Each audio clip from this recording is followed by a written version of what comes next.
For 11 years, Marcus wiped the same floors, emptied the same trash cans, and greeted the same people every single morning.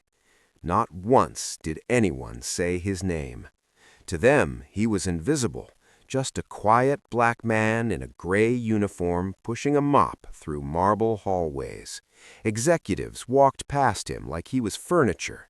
Meetings happened around him as if he could not hear or think or feel.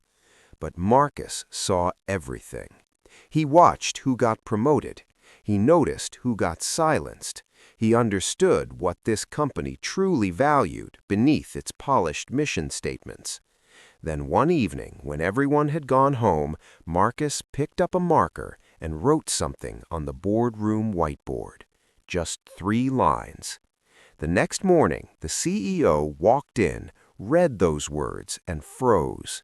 What Marcus wrote did not just expose a truth, it unraveled a decade of secrets this company had buried, and nothing would ever be the same again. Marcus Williams grew up in a small apartment in the south side of Chicago. His mother cleaned office buildings at night while raising 3 kids alone. She would come home at dawn, hands cracked and smelling of bleach, but she never complained. She taught Marcus one thing above everything else: work hard, stay humble, and your time will come. Marcus believed her. He finished high school, took night classes in business, and dreamed of sitting in a corner office one day. He wanted to make decisions that mattered. He wanted to build something. But life had other plans. At 23, bills piled up. His mother got sick. Dreams got pushed aside. When a janitorial position opened at Whittemore and Associates, a prestigious consulting firm downtown, Marcus took it without hesitation. It was supposed to be temporary. 11 years later, he was still mopping the same floors. The building was beautiful. Glass walls, leather chairs, and the smell of expensive coffee in every hallway. Executives wore tailored suits and spoke with confidence that seemed inherited, not earned. Their world was polished and untouchable, and Marcus moved through it like a ghost. He said good morning to the same faces every day. Most never responded. Some looked right through him. A few would step aside when he passed, clutching their bags just a little tighter. Nobody asked his name, nobody wondered what he thought about anything. To them, Marcus was background noise, harmless, invisible, forgettable. But Marcus was always watching. He noticed how the only 2 black employees in management were given the smallest projects. He saw how complaints about discrimination disappeared into folders that never opened again. He heard whispered jokes that stopped whenever someone like him walked too close. Whittemore and Associates had a diversity statement framed in the lobby. Marcus cleaned the glass covering it every single week. And every single week, the irony cut a little deeper. He never spoke up. He never made trouble. He just worked and watched and waited, until the night everything inside him finally broke. It started on a Tuesday evening. Marcus was finishing his shift, pushing his cart through the executive floor when he heard voices coming from the main conference room. The door was slightly open. He should have walked past. He always did. But something made him stop. Inside, 3 senior partners were laughing. Marcus recognized them. James Whitmore III, the founder's grandson. Derek Haynes, the head of operations, and Patricia Voss, the director of human resources. They were looking at a file, a personnel file. Marcus leaned in just enough to hear. They were discussing Terrence Mitchell, one of the 2 black senior associates in the company.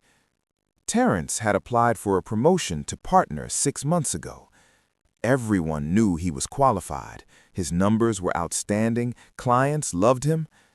But the decision had been delayed again and again.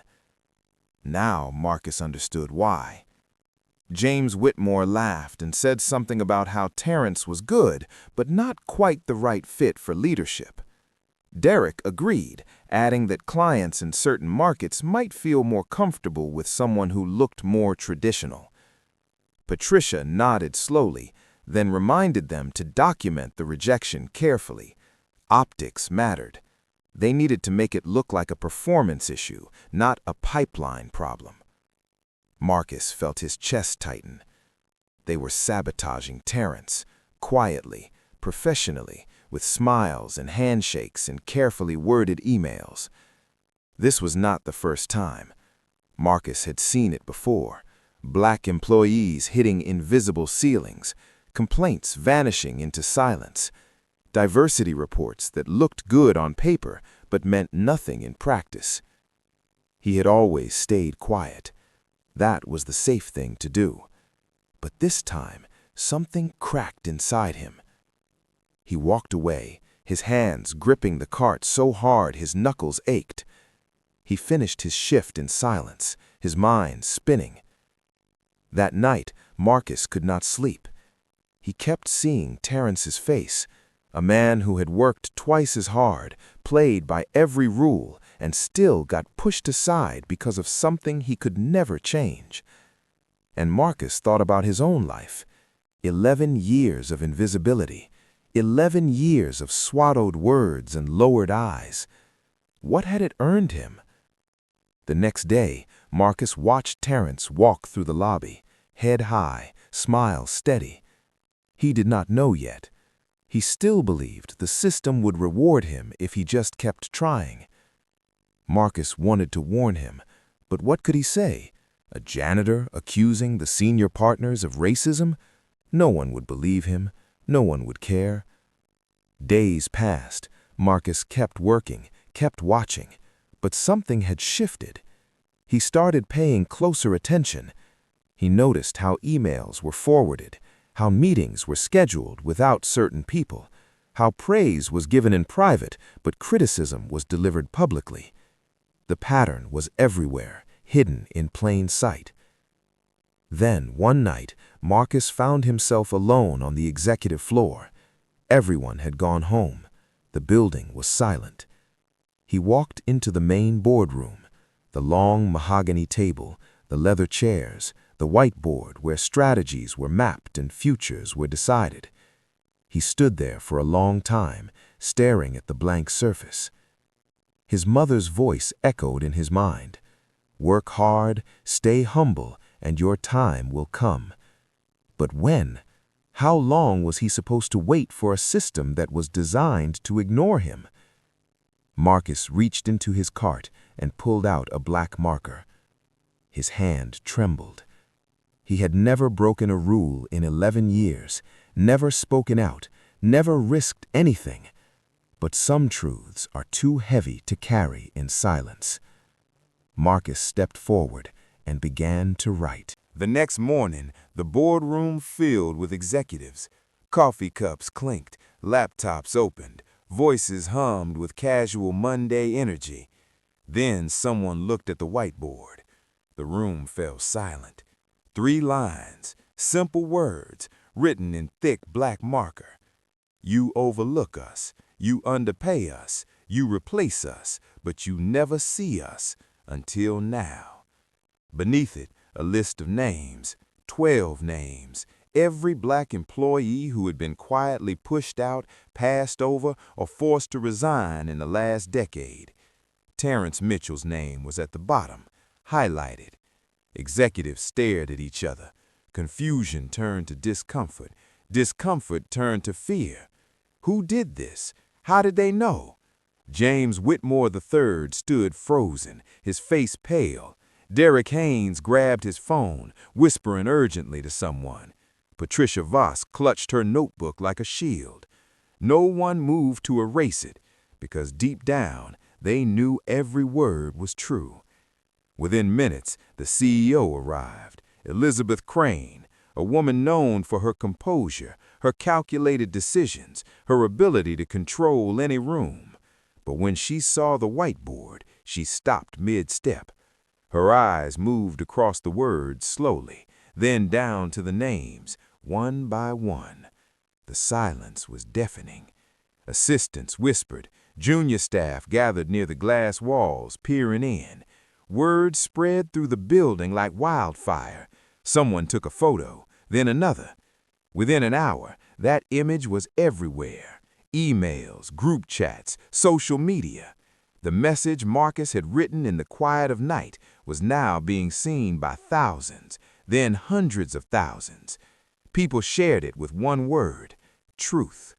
News outlets picked it up. Journalists started calling. Former employees came forward with their own stories. The dam had broken.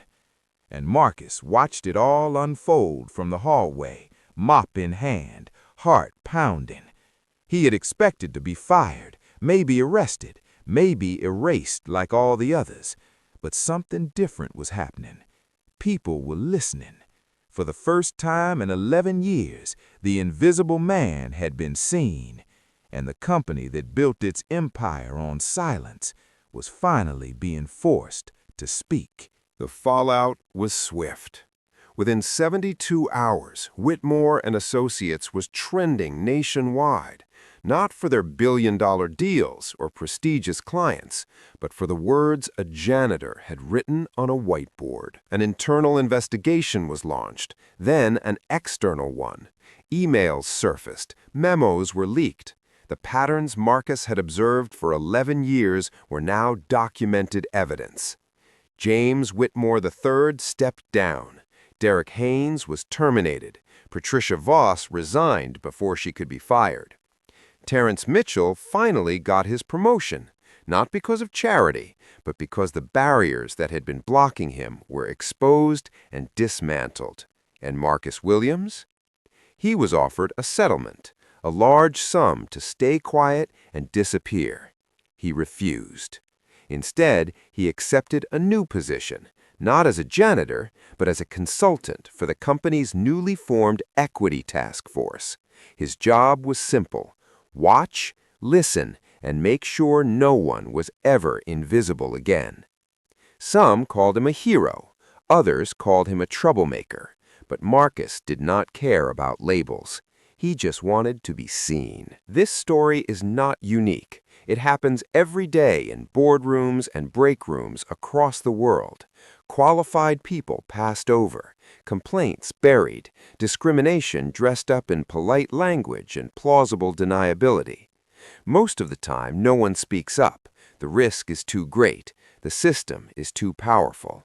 But every now and then, someone refuses to stay silent. And when they do, the walls begin to crack. Marcus did not change the world, but he changed one company. He changed one conversation. He reminded people that invisibility is not the same as absence. The overlooked still see everything. So ask yourself this: who have you been walking past without seeing? Whose voice have you ignored because of their title, their uniform, or the color of their skin? And if you saw injustice happening right in front of you, would you have the courage to pick up the marker?